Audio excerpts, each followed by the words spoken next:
Good evening. Welcome to the October 28th, 2025 meeting of the Barrow County Board of Education. Glad you are all here. It's 6 p.m. and the meeting is now called to order. We'll begin with the agenda approval. May I have a motion to approve tonight's agenda? So moved. Second. Motion by Ms.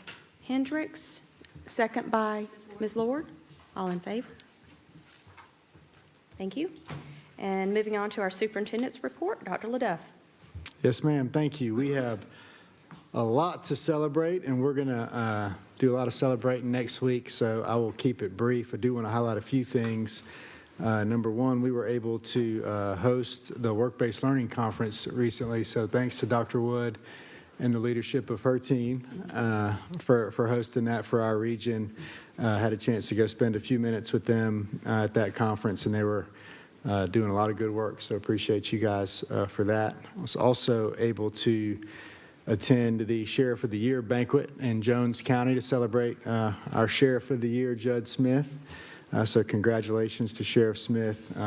Had a great representation of some of the folks who are making sure that our students stay safe in our schools each day, and it was a pleasure to be there to celebrate that moment. And finally, I want to thank the board for their attendance last night at our strategic planning community engagement meeting. It was a very well-attended event. You're going to hear more about that from Dr. Thompson here in just a minute.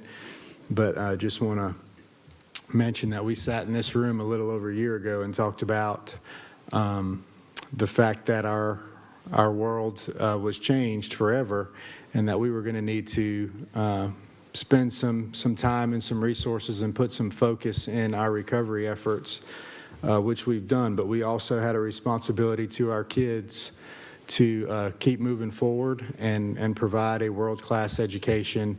And you all have truly walked that walk shoulder to shoulder with us, and I just want to say thank you. And I think based on the feedback I've gotten from our community, they share our excitement for what's in front of us, and we are excited to continue that work. And I will let Dr. Thompson explain more about where that's going in just a minute. But that concludes my report for this evening. Thank you, Dr. LaDuff. Moving on to presentations and discussions, we'll begin with Dr. Thompson, Deputy Superintendent.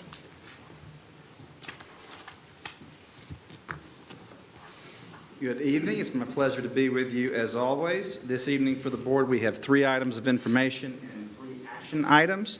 Our first item of information is the September Communications Report. This has been presented for your perusal. You can go through that and see all the great things that our communications team, both at the district level and the folks at the schools, have been communicating out on the goings-on in Barrow County in September, so I hope you'll take a little time to go through that.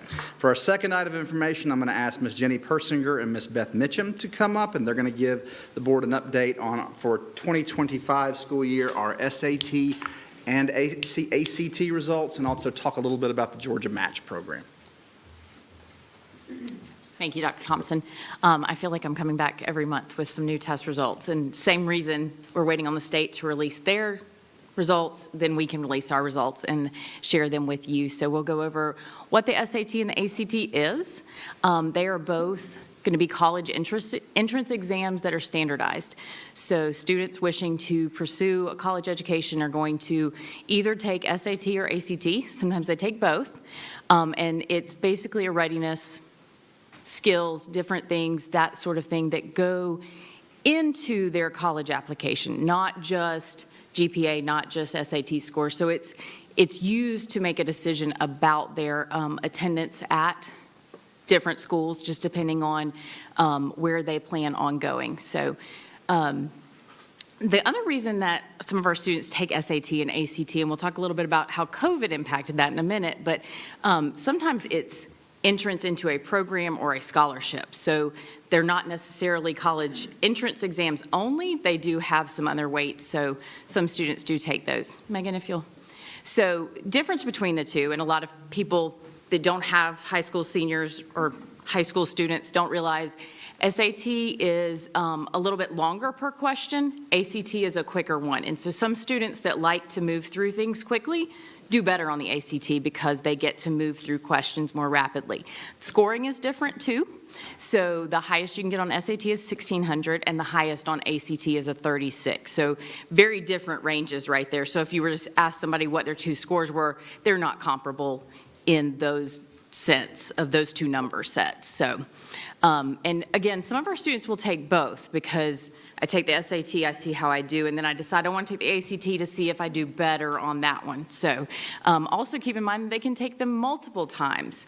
I know myself, I combined two different seatings of the SAT to get a higher score. So some of our students are able to do that as well. So COVID came in, and just like it's shut down school, it shut down testing for standardized tests like this. So a lot of students weren't able to test during the height of the pandemic, and then once we started returning to that, they no longer saw a need to take SAT or ACT because a lot of our schools went score optional, meaning you could submit your scores if you took it, but you didn't necessarily need a score in order to attend college. They looked at GPA, resume, all of those things, and not just ACT or SATs. So there are several universities now that have gone away from score optional and do require SAT and ACT, but a lot of our schools in the state of Georgia are still score optional. So that accounts for some of the changes that we've seen in the numbers of students taking the test. So if you'll move on. So this is Barrow County compared to the state testers. Starting in 2017, there were some scoring changes in 2017, so we don't actually compare scores prior to 2017. So you can see those numbers just go down and then back up. So we're back up to where, again, in the state and in Barrow County. So if you'll go to the next one, same thing for the ACT. What happens? Exactly what we expect during COVID. Fewer test takers. And you can see, too, that we haven't really gone way back up on ACT test takers. So sometimes I think we might lean more toward the SAT, and then ACT is just another option that some students like to take. So this is just a graphic of SAT, ACT number of students taking in Barrow County. So you can see those dips, COVID, and then we're going back up from there. And now we're going into student performance. So when you look at the 1,600 as the highest score on SAT, what they do is they take the mean math score and the mean evidence-based writing score, and for the state, they will give us the mean, and then we have our mean. So you can see there, and then the total score is that last column, so BCSS compared to the state. And you can see this year we did surpass the state mean on the total score. And then, again, same graphic. Oh, forward, yeah, there you go. So that's the mean total score, and you see we've caught up with the state there, so. All right, and then that's just the evidence-based writing and the math.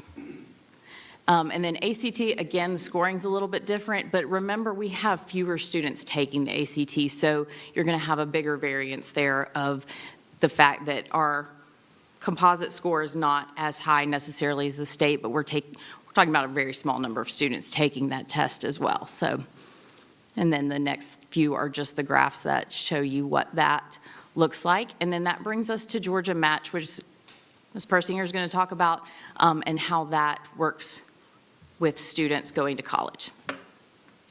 Yes, good evening. So with the release of those test scores, we also wanted to just highlight a program that the state of Georgia has. They introduced it 2 years ago. It's called the Georgia Match Program, and it is a simple way for high school seniors to know where in the state of Georgia they're eligible for admission. So part of it is a state drive to keep students in state, but it's also those conversations while our teachers and counselors are talking to kids about their post-high school options. I think we still have a lot of kids that don't think this is for me. They don't see college as an option for them. And so this Georgia Match program uses their GPA through the end of their 11th grade year and any test scores, like Ms. Mission was referring to, that they've taken through 11th grade, and tells them where in Georgia they're actually eligible to attend just on those numbers. So Megan, if you'll move to the next screen for me, there you go. So the letters are mailed to students in October. They actually went out 2 weeks ago to every senior in the state of Georgia.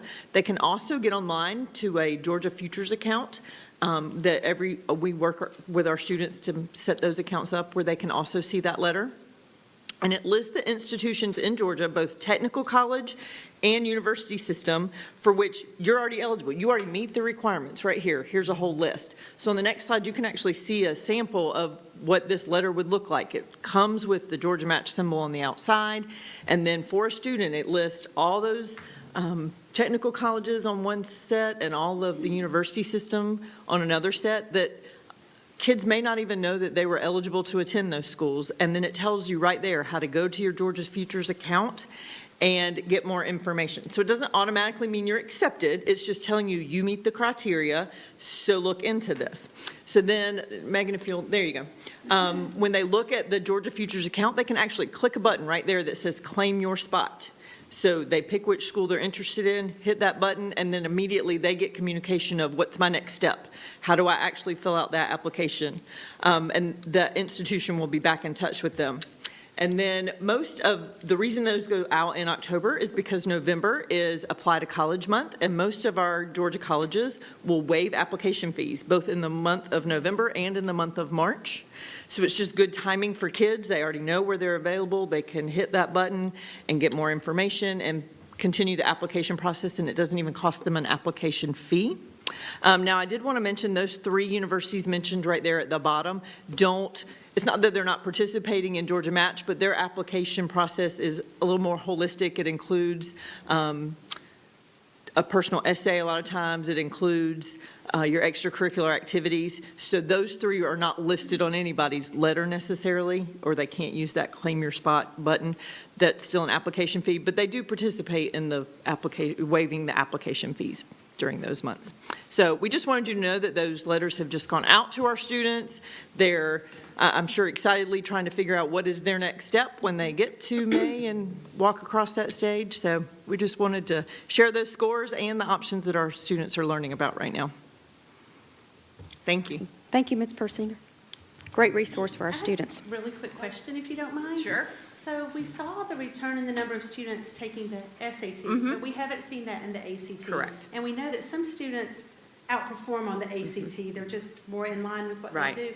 So is it possible we have a subset of students who are missing that opportunity to really shine on the ACT? And is there anything we can do to incentivize I more think students to take that? our counselors work with our students to figure out what the best option is. And I think sometimes too that we may offer SAT sessions at our buildings. And so that's more enticing to come in and take the test where I go to school rather than having to travel to a site somewhere else. And I think right now with the score optional, it's kind of easier to say, well, I'm just going to take it once and move on.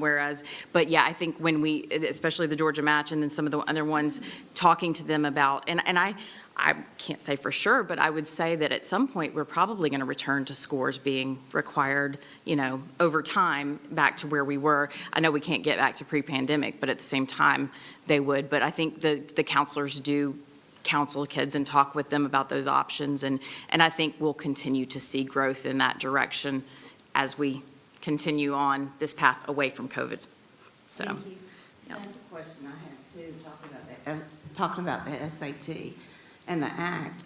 I know that SAT, from having kids that took both of them, is more in line with kids that normally may do well on testing anyhow, and the ACT is more on line with the courses they've already taken. Right. And one of the things in the past with the school board that we've discussed as a board is kids that when the test and the brochures or the things to take the test were out front, the kids could get them without having to talk to counselors.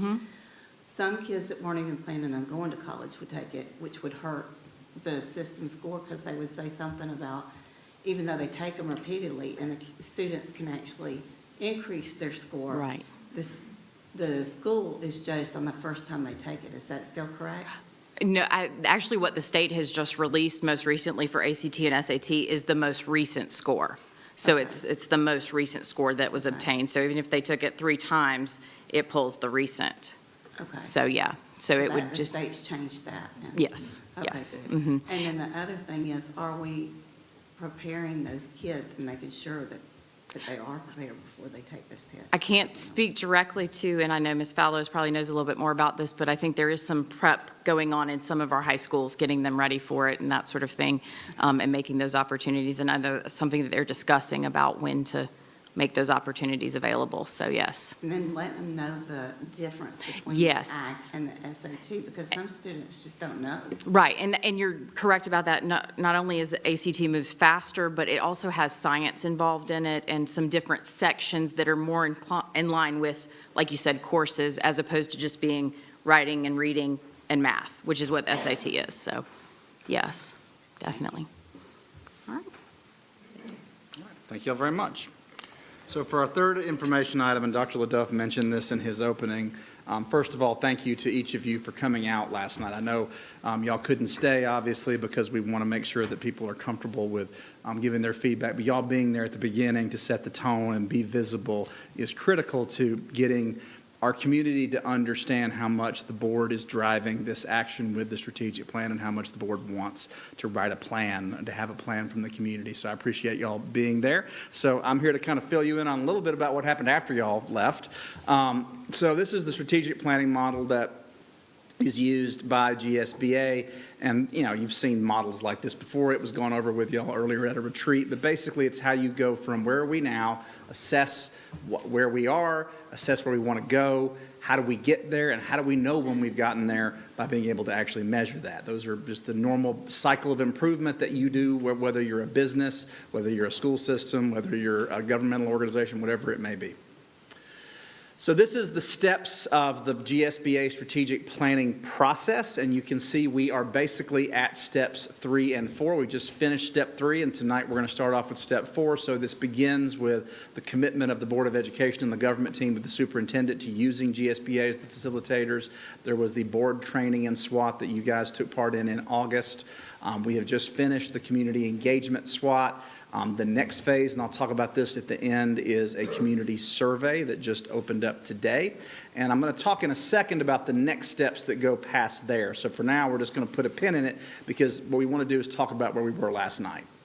So we went, and I want to give a special shout out to our communications team and Ms. Vallis, but also to others who helped spread the word, because that wasn't just done formally by social media or our website. Lots of you guys shared those posts on social media. Lots of other people on the district. Dr. LaDuff went around to Chamber of Commerce and many other places. We all tried to get the message out to the community at the school governance teams. Our principals really pushed that with them. We wanted your voice heard. So a lot was done. Many articles in the Barrow Journal written to basically tell the community we want you guys to show up because your feedback matters, your voice matters in how we write our story.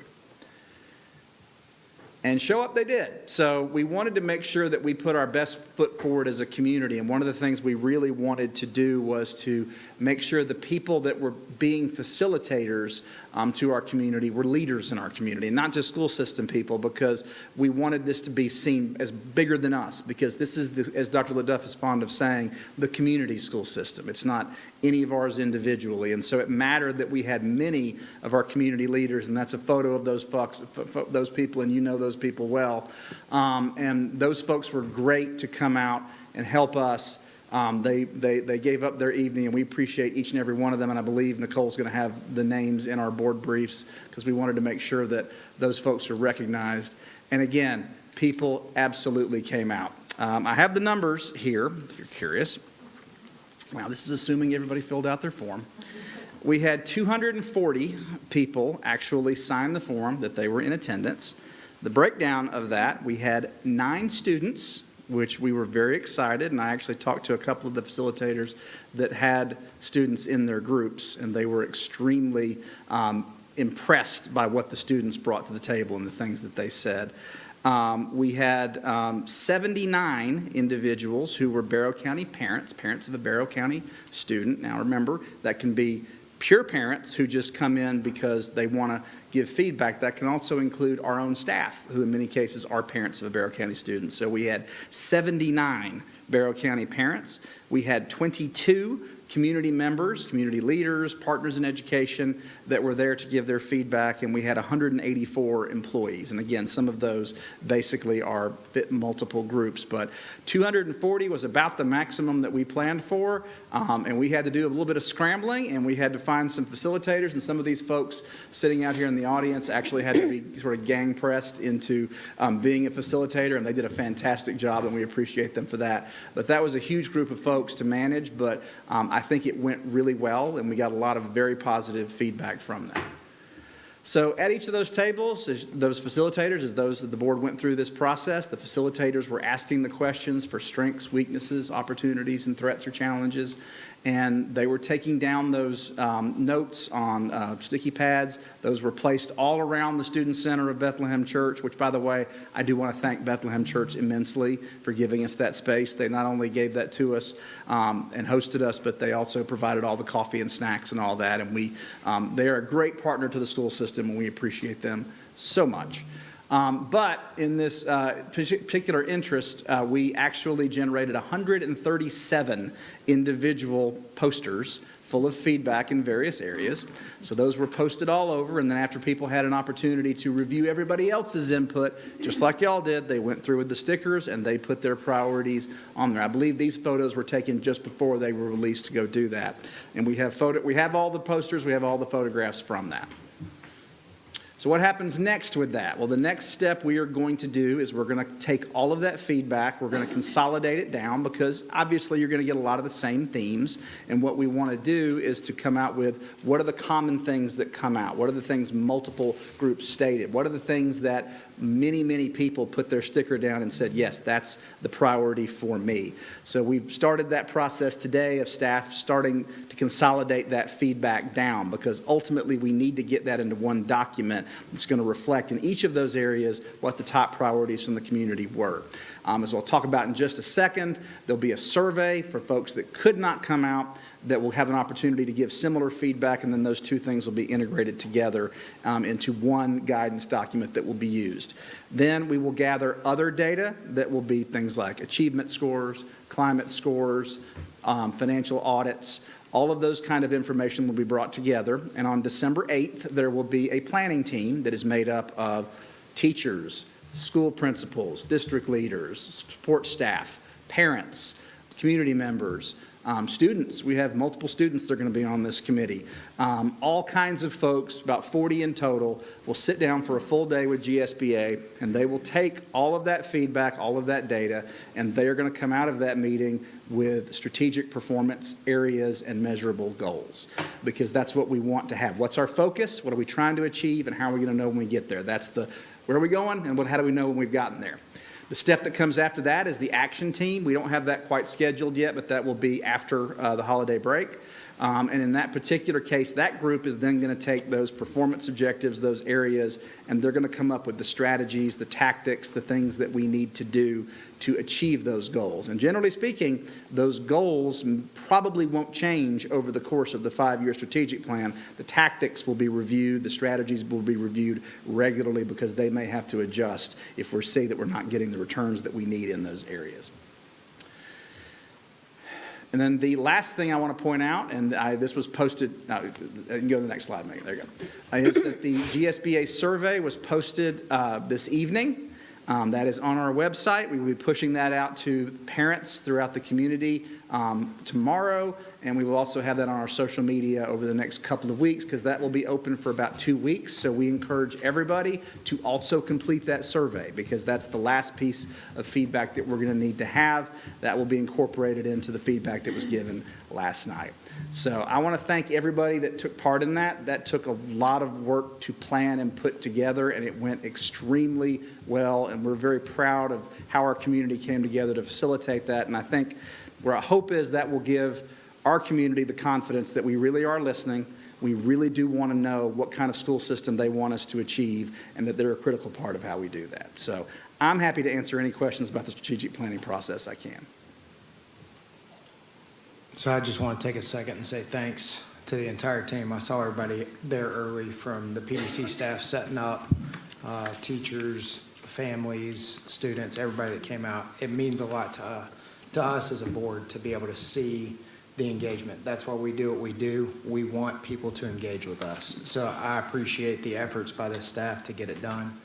And then I did have one question.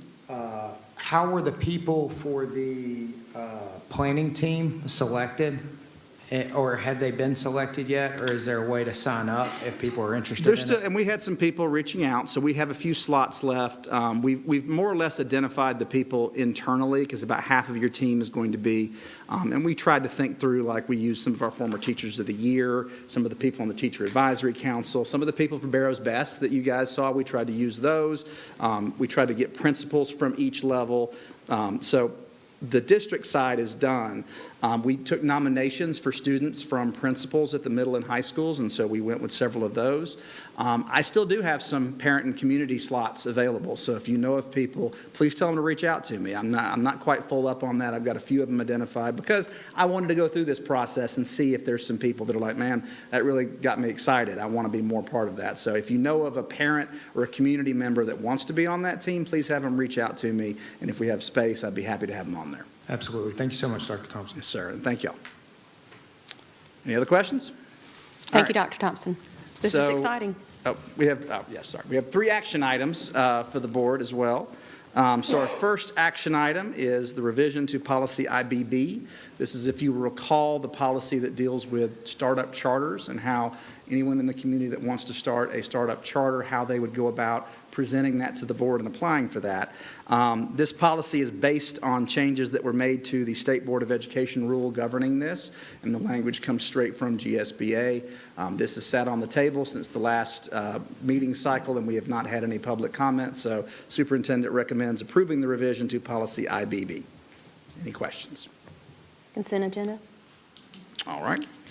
The second action item is another policy. This is policy JBC. This is our enrollment and withdrawal policy. As a reminder, the changes we made to this have to do with changes that were made as a result of HB 268 and SB 123 that passed in the last legislative session, so we were changing language to mirror what's in Georgia law. We did not have any public comment, but when we put this policy up, as sometimes happened, there was staff members who reviewed it as part of that and said, oh, I just see something that we should have updated. In this particular case, one of the individuals who works with the McKinney-Vento program, which is our homeless education program, as part of this review, realized the language about eligibility for the MVP program was a little bit out of date. There had been some changes at the federal level about how we define MVP eligibility.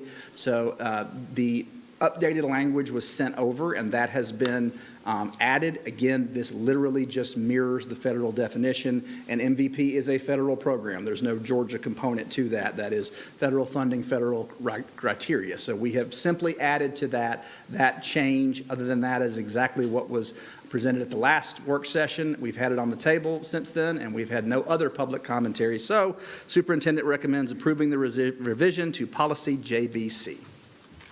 Consent? Okay. The third and final action item, I'm going to ask Dr. Bowen to come up and present. Dr. Lowe was going to present this, but there's a bit of an illness in her family, so Dr. Bowen is going to present this for her. Good evening. Would like to thank Dr. Lowe for preparing the material you're going to hear tonight. Tonight I bring forward a recommendation for approval to enter into contractual agreements with 3 selected mental health providers, Pathways Transition Programs, Counseling Hearts, and the RGW Institute. These contracts will not exceed a total of $140,000 and are intended to provide direct mental and behavioral health support services to our middle and high school students. This initiative is made possible through the dedicated funding established in the FY26 state budget signed by Governor Brian Kemp, May 2025. In August, the State Board of Education approved $20,000 grants for every middle and high school in Georgia, specifically for student mental health support. The Barrow County School System will use this funding to partner with local agencies that offer high-quality, evidence-based services. We issued a request for proposals on September 22nd, received 10 submissions. Each proposal was carefully evaluated based on qualifications, ability to meet the district's needs, availability across schools, cost effectiveness, references, and experience. The 3 highest-rated agencies were selected, and depending on usage, it is possible that one of these or more could exceed $75,000 threshold outlined in Board Policy DJED. So therefore, we're requesting a pre-approval for these providers because we don't know how much we'll spend with each one yet. But this is a critical step in supporting the mental health of our students. We appreciate your consideration in adding this item to the November 4th Board of Education meeting consent agenda. And I will add a couple of notes to this. This specifically will help us target a group of students who fall into an underinsured category. We do have a pretty good avenue for our uninsured students, and we also have Project Aware partners who will bill Medicaid, but we were seeing a need with students who had insurance but were underinsured, and they were having trouble with the copays and deductibles. So we will target them and prioritize that group with this group of funding. And also wanted to add in that these are not telehealth services. These are in-person, these are direct in-person counseling, and they will be meeting with counselors and therapists, not telehealth. Are there any questions related to this or the grant? And again, we may not go over the threshold with each of the 3, but we don't know that yet. And if we do go over 75, we go do a pre-approval for each of the 3. Dr. Lowe and her team did a really good job of gathering information and looking at different criteria and scoring all of the 10 submissions to choose the 3 highest ones. So, any questions? Consent? Thank you. Thank you. That's all we have this evening. Moving on to our financial report, Ms. Houston.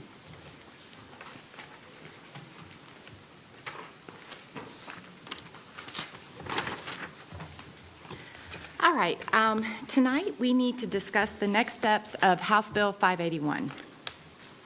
If you remember from earlier this year, House Bill 581 establishes a statewide floating homestead exemption that limits the annual increase in property tax assessments on homesteaded properties to the inflation rate of the previous year.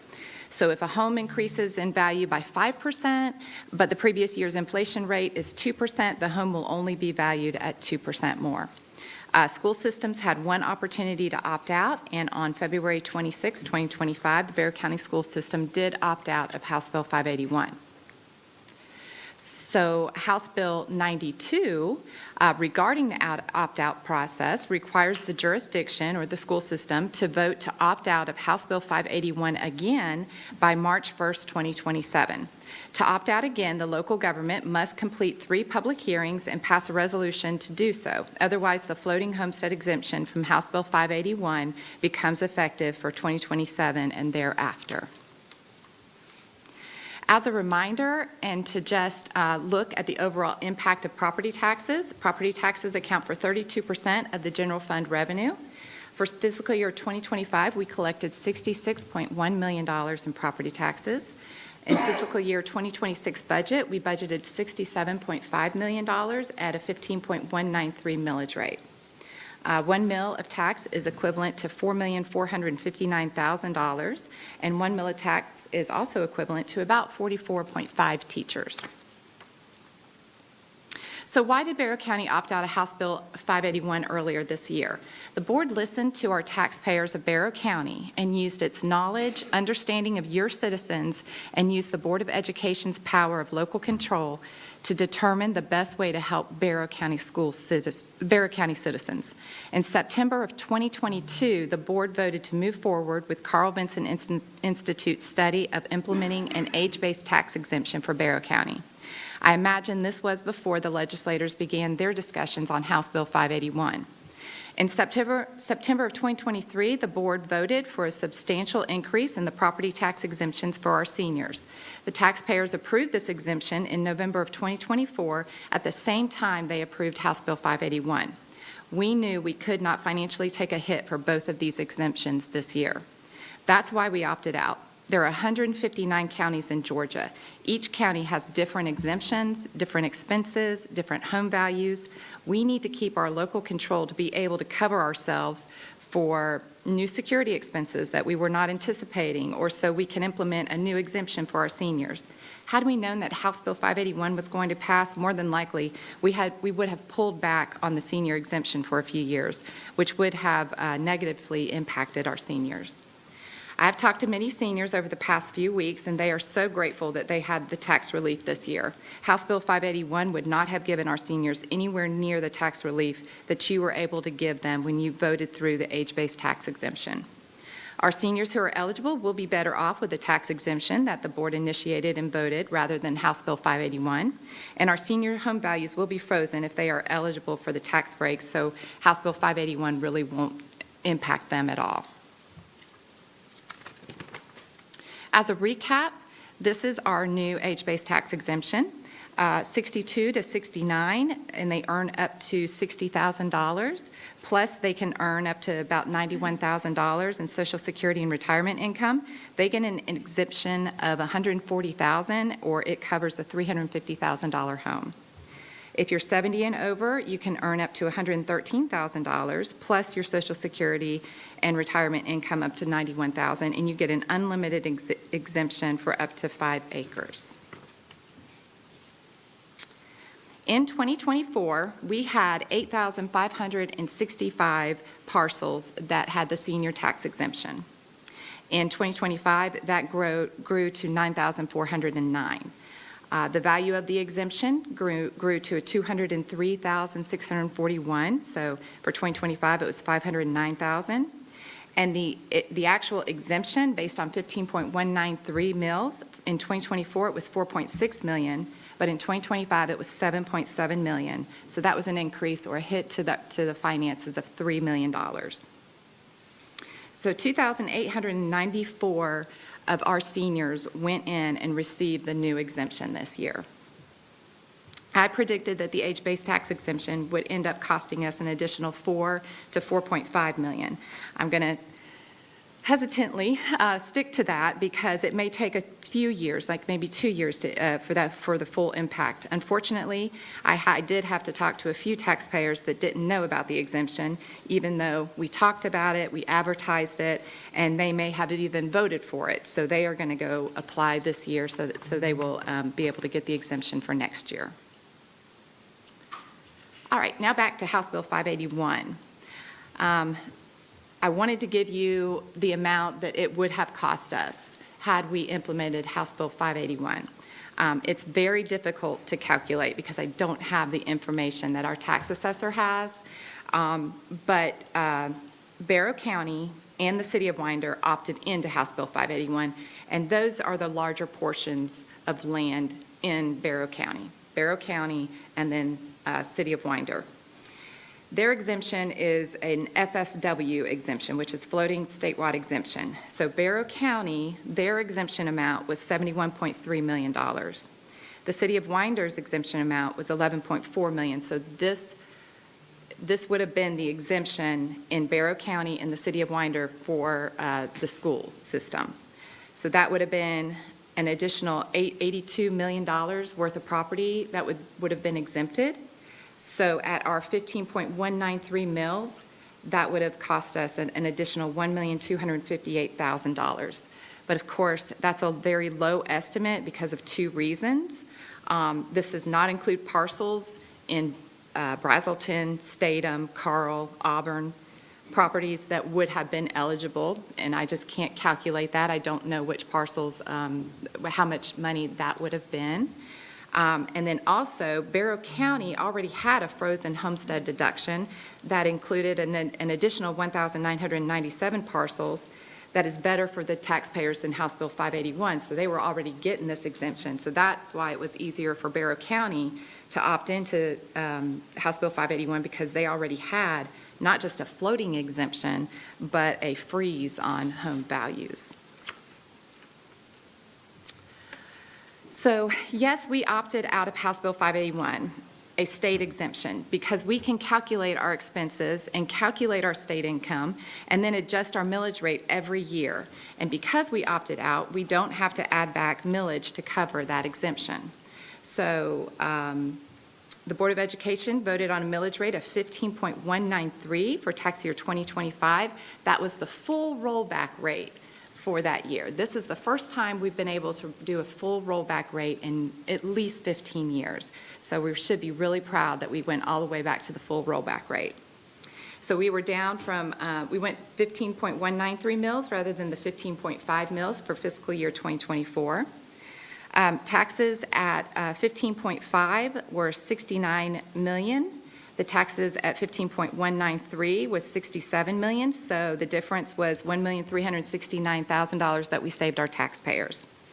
If we had not opted out of House Bill 581 and the board did not want to cover the cost of House Bill 581 with fund balance, because that's not sustainable, instead of rolling back the millage rate to 15.193, it would have been about 15.47 mils. So the power of local control over the millage rate each year gave all citizens, business owners, rental properties tax relief. Before you make the decision, I want to make sure you have all the facts. So the pros of House Bill 581, it reduces the tax burden on our homeowners when property values rise. The school system and local governments had one opportunity to opt out.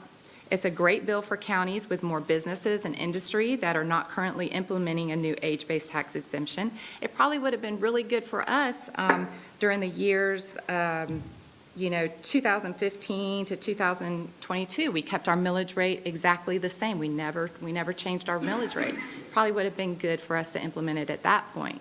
But now we were like, wow, we got to help our seniors. We got to do an age-based tax exemption. So we used our local control to do that and adjust the millage rate every year depending on our needs. Counties and cities can split a 1% sales tax to cover the property tax revenue loss, but school systems are ineligible. And districts that opt in can be exempt from sales tax on construction materials used in capital projects. The cons of House Bill 581 is perpetuity. We can never change this rule in the future. We had one opportunity to opt out, and then we follow up now with the second round of opting out. Opting out allows Barrow County school systems to maintain local control over our property tax policies, enabling us to tailor tax rates and exemptions to our specific community needs and fiscal conditions. This bill has little to no impact on our Barrow County low to mid-income seniors with homes under $350,000. Their values will be frozen once they receive the age-based tax exemption, and the millage rate will increase, fund balance used until depleted, and/or services or positions cut if we were to opt into House Bill 581. If we move forward, this is the advertisement I will need to put in our local paper and on our website. This is the mandatory wording that is in House Bill 92 created by our legislators. And then these will be our dates that we will use. And I just found that there was a conflict in one of the public hearing dates. I think y'all are going to be in Atlanta on one of these dates, so these are subject to change. We'll vote to proceed with the advertisements and public hearings if y'all want to do that. We will do that at the board meeting next Tuesday. And then we'll advertise these public hearings, have our first public hearing on November 20th, our second public hearing on September 2nd, and then that third public hearing, we're gonna look at a different date for that. The final vote to opt out or stay in will be January 6th of next year, and then I will deliver all of our advertisements and our public hearings and the resolution to the Secretary of State by January 31st, 2026. Do you have any questions? At the very beginning, one of the first few slides, it said that if we don't have these meetings it'll end up having to have 581? Yeah, so if we don't opt out this second time, do the same thing we did at the beginning of this year, we will automatically get back into House Bill 581. And that's county by county, I suppose. Mm-hmm. Okay, that makes more sense. County, cities, and whoever opted out this year Okay. has to redo the whole Got it. process. Okay, thank you. All right, thank you. Thank you. All right. Moving on. It's Dr. Brown. Oh, excuse me. Oh, yes. Thank you. Move to consent. Yes. Thank you.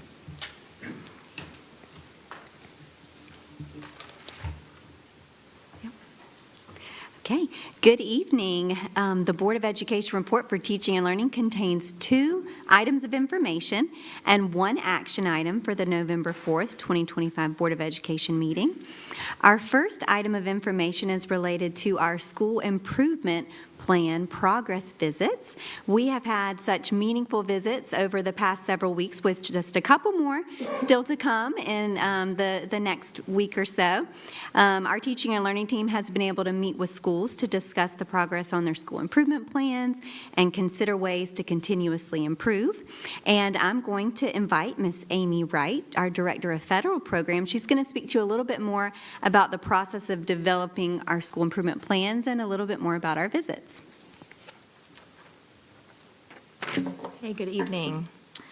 So our schools begin their school improvement process pretty much in the spring of the previous year by reviewing multiple sources of data. They're looking at attendance, discipline, the assessments, perception data through our comprehensive needs assessment, SGT meeting minutes, their Title I spring planning meetings, and even the Georgia Health Surveys that are taken by our students, our staff, and our stakeholders. And so they take that information, the school leaders will collaborate with their teacher leaders and dig into the data, conduct kind of self-assessments. If you can look up in that top corner, rate their level of implementation of the 51 standards from the 5 areas that are on our Georgia Systems of Continuous Improvement framework. There's that little snippet of where you can see how schools can track their progress from year to year, and this helps inform their next steps, identify opportunities for growth, as well as recognizing and celebrating some successes. Once 2 to 3 preliminary SMART goals are written with 1 to 3 action steps, of how they're going to meet that goal, the teaching and learning team then comes and collaborates with the principals to provide feedback, establish supports or needs of the schools from the district staff. The schools then use the school improvement goals, and they're not just academically focused. The schools really plan accordingly to support the growth and success of our students as a whole. We aim to get this work done by the end of June so that leaders are able to begin the school year with their new staff, their new plan during pre-planning. Next slide for me. And so here are some pictures from our visits over the last couple weeks. We're still continuing to spend time with schools individually.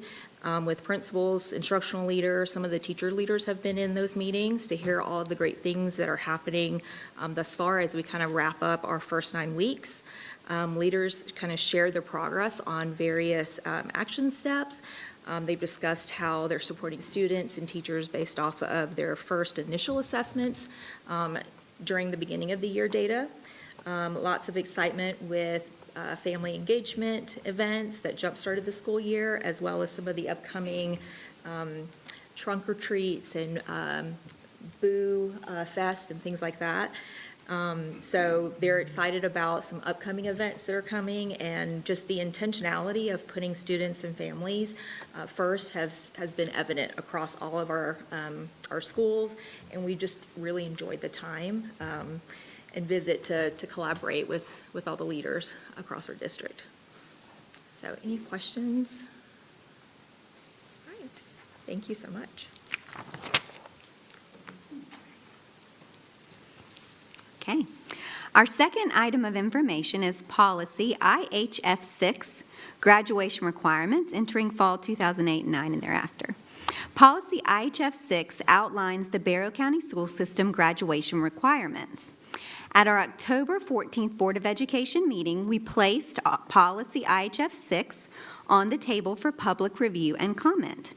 In order to gather additional feedback, we did also reach out to the Georgia School Board Association, and after further review, GSBA recommends rescinding policy IHF 6 and replacing this policy with policy IHF graduation requirements, and then moving the specific information that is within policy IHF 6 to regulation within the newly proposed policy IHF. So this allows for future changes to take place more efficiently with that information as a regulation. So at this time, based on the feedback, we would like to keep policy IHF 6 on the table for public review and comment, with the recommendation to rescind this policy following the review and adoption of the new policy IHF. Okay? So that leads us to our first action item, policy IHF graduation requirements. This policy, written with support from GSBA, establishes the Barrow County School System graduation requirements with the specific information regarding the graduation requirements within the regulation IHF R1. The superintendent recommends that the board place policy IHF on the table for public review and comments. Questions about that? We all got that? Consent. Thank you. That concludes my report. Thank you, Dr. Brown. Dr. Kurtz.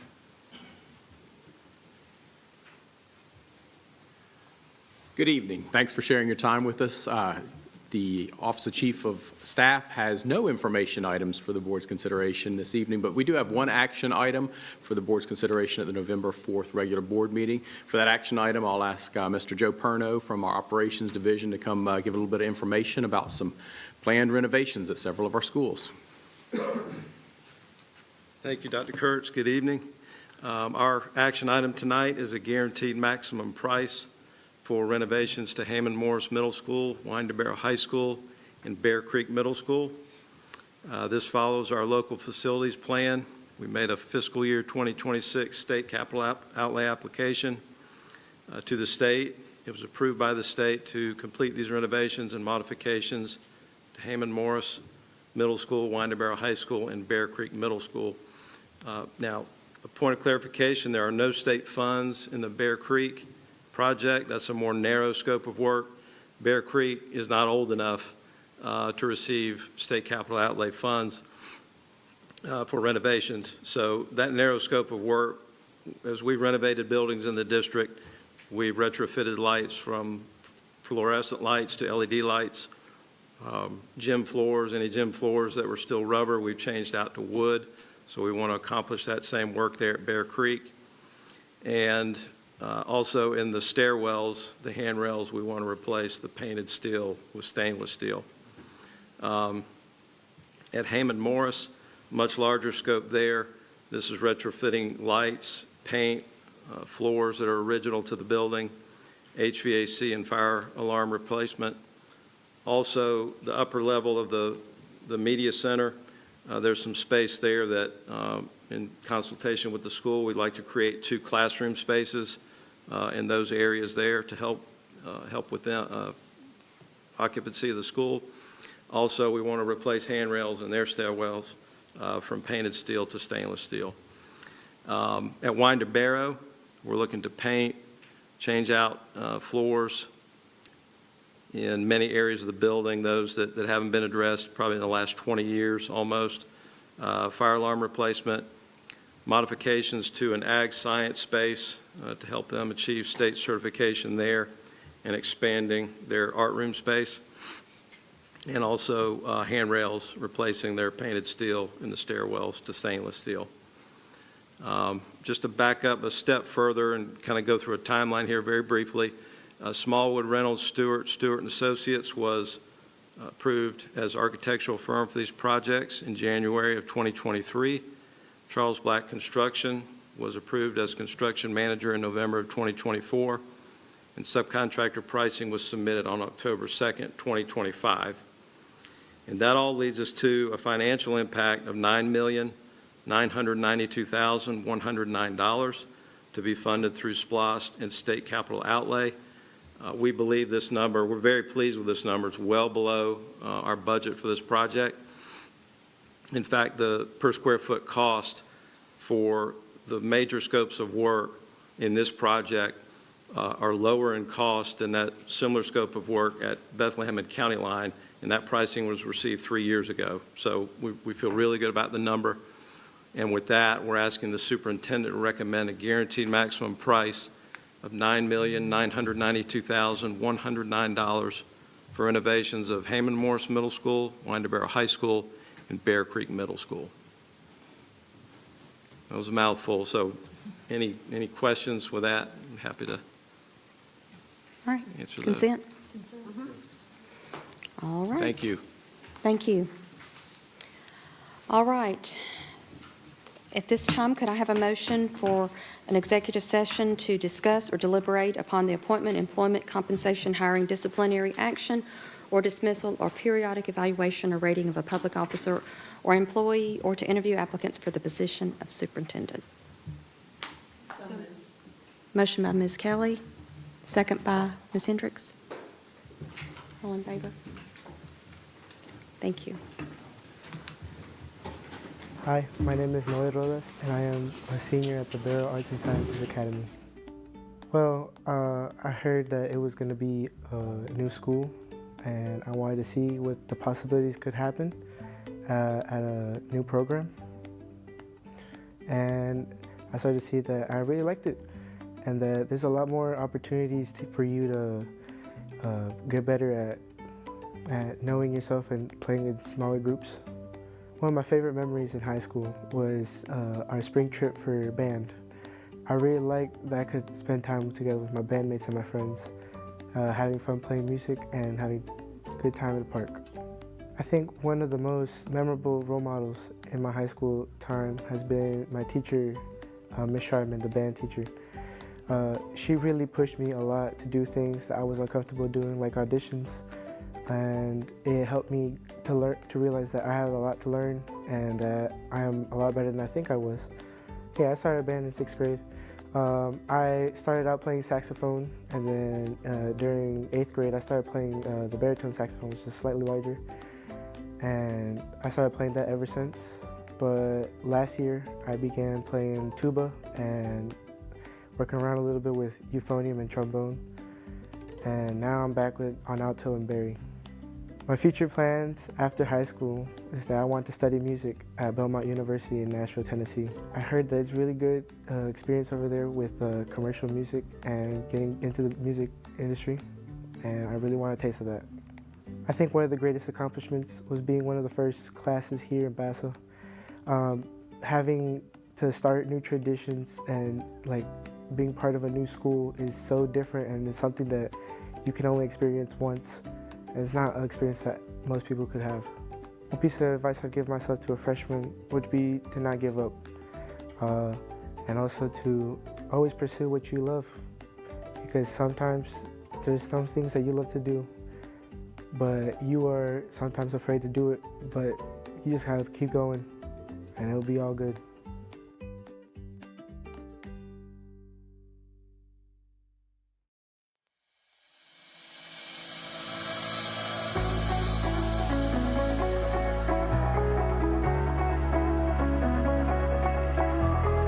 This is the annual book bag drive where we are able to give a book bag of school supplies to students who need them in our community, so that way they're set up for success on the first day of school. It's a big community effort where community members and church members and different civic organizations donate supplies and book bags to make sure that every student in Barrow is taken care of.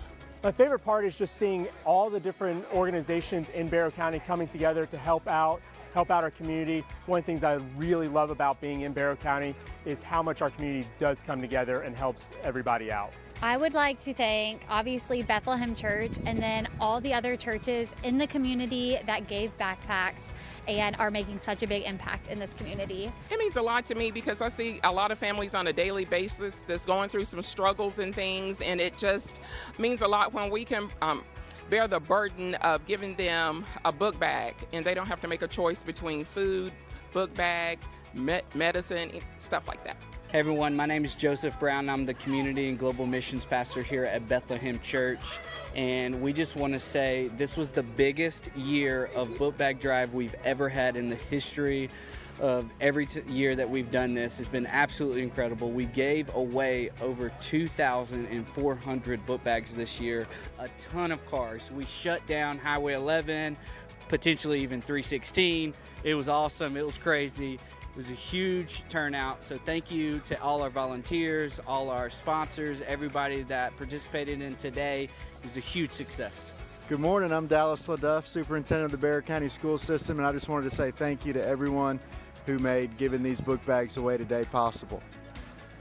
My name's Ellen Petrie. I'm the School and Community Relations Specialist for the school system, and I am so very grateful to this incredible community of 30 or 40 businesses, organizations, civic clubs, and individuals that provided over 2,400 book bags. We are Barrow blessed. Thank you so much. Thank you, Bexar County.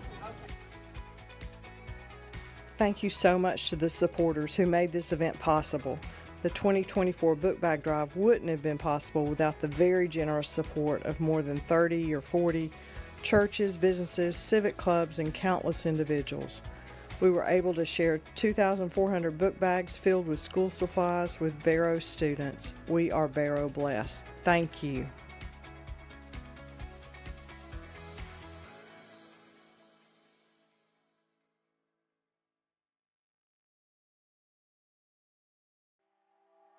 Hi, my name is Colin Hedges, and I'm a senior at Appalachia High School. I've lived in Winder, Bethlehem, all my life. I'm 18 years old. I have my mom and dad. I have 2 sisters. I've played baseball ever since I was 5 years old, played football a couple years. I went to Bethlehem Elementary, Heyman Morris, which is right up the hill, and then I've been at Appalachia all 4 years. You know, it was just a sport that I feel like everyone kind of jumps into at a young age. Played t-ball, and then eventually I got into travel ball. And then, you know, travel ball makes you want to play high school ball. And I played high school here at Appalachia all 4 years. Through baseball and the classroom, it helps me stay humble. Baseball kind of keeps me on task, pay attention. You have to get good grades in order to play baseball. And really, the number one thing is to just stay humble through it all. I have a couple teachers in mind. One is Coach Hooper. He teaches, well, he taught me U.S. history. He just taught me to, you know, stay chill through it all. He's respectful, he's kind, he's honest, and I really enjoyed his class. And another guy is our head coach, Coach Kyle Bailey, and he's another guy, he just gives it 100% effort in everything he does, and I really admire that. I have a few accomplishments. One, well, we made the Final Four in 2022, which was my sophomore year. I was first team all-region my junior year, so 2023. And then another one, I mean, not many people can say they're an honor grad. I'm an honor grad. I think I have a 3.9 GPA. I'm pretty proud of that. I'm planning on attending a tech school near here, so Gwinnett Tech, Athens Tech, maybe Lanier Tech. I plan on getting a construction management degree. I want to own my own remodeling business when I'm older.